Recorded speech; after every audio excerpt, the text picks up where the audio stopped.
নমস্কার বন্ধুরা, আবারও একটি নতুন ভিডিও নিয়ে আমি বৃষ্টি চলে এলাম আপনাদের মাঝে। তো সকাল সকাল মন্দিরে, সকাল সকাল বলতে কি দুপুর 1টা বেজে গেছে। সকাল থেকে আমার এখনও ওষুধ ছাড়া কিছুই খাওয়া হয়নি। তো আমি মুদির দোকানে যাব বলে বেরিয়েছি, কিছু জিনিস কেনার ছিল। তো ভাবলাম একটু মন্দির হয়ে যায়, যদি প্রসাদ পেয়ে যাই। কিন্তু কপালটা এতই খারাপ, মানে ওই টাইমটাতে ভোগরাজ হয়ে যায়, আজকে ভোগরাজ কিচ্ছুই হয়নি।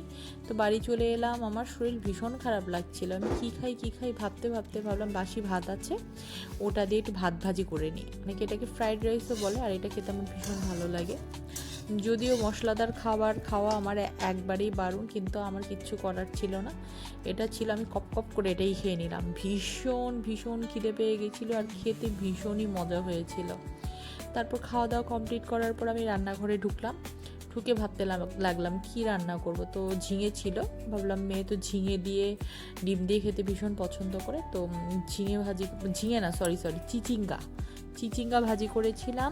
মুসুরির ডাল পাতলা করে করেছিলাম সম্বার দিয়ে, পেঁয়াজ আর শুকনো লঙ্কার সম্বার দিয়ে করেছিলাম। আর এদিকে ছোট ছোট উচ্ছে ছিল, আমার বর উচ্ছে পছন্দ করে, আমিও পছন্দ করি, সেটা ভাজি করেছিলাম। তো মেয়েকে আনতে আনতে সন্ধ্যা হয়ে গেছিলো। আসার সময় কি সুন্দর দুটো টুনটুনি পাখি, মানে কি বলবো, কি মিষ্টি দেখতে। তো ওখান থেকে বাড়িতে না গিয়ে আমি দিদির সাথে বেরিয়ে গেছিলাম। দিদির বাড়িতে কাজ ছিল, একটু দরকার ছিল।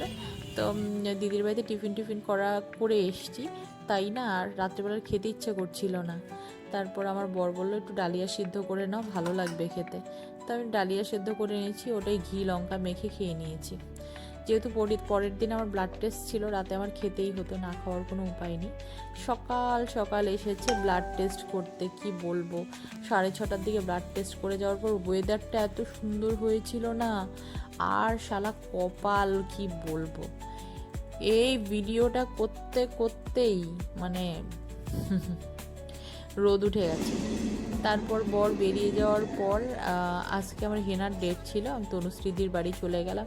সেই 7তলা বেয়ে, আমি তো রোদে হেঁটে গেলাম 7তলা বেয়ে, তারপর কোনো লিফট নেই, কিছু নেই। ওই দিদির বাড়িতে উঠলাম, কি আর করা যাবে। আর দিদি ভীষণ ভালো হেনা করায়। হেনা বলবো কি, সব হাতের কাজই দিদির বেশ ভালো। তো হাঁপাতে হাঁপাতে উঠে গেলাম। তো দিদির ছেলে, বড় ছেলে গেট খুললো।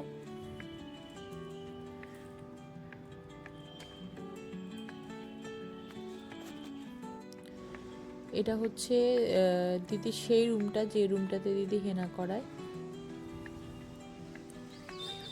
আমি বাইরে ব্যালকনি দিয়ে তাকিয়ে তাকিয়ে দেখছি, এই রোদের মধ্যে এইভাবে হেঁটে কী করে এলাম আমি।